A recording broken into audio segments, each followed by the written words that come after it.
You have only extended the £20 a week universal credit uplift for another few months. You haven't extended it in perpetuity. There is a danger, isn't it, that just at the point that businesses decide that they aren't going to have furlough anymore and they can't support their workers anymore, and people start to lose their jobs, that they will no longer be entitled to that universal credit support either. There is going to be a pinch point, isn't there, in the autumn for people financially?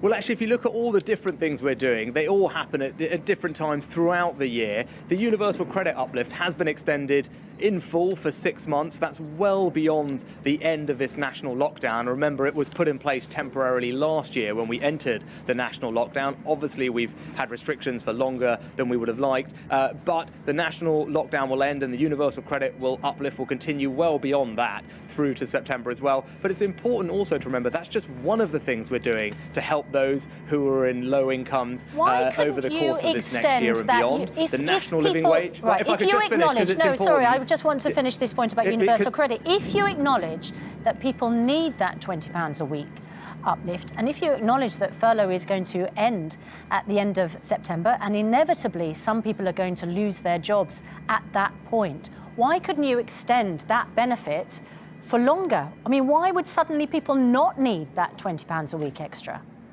Well, that was put in place when we were in a national lockdown. Obviously, that's gone on for longer than we've liked. We are going to exit this national lockdown in the coming weeks, and the universal credit uplift will be in place well beyond the end of that. But what I was saying is that's just one of the things we're doing to support low-income families. The national living wage is being increased above inflation starting in April. That's a £350 pay rise to those who are full-time on the national living wage.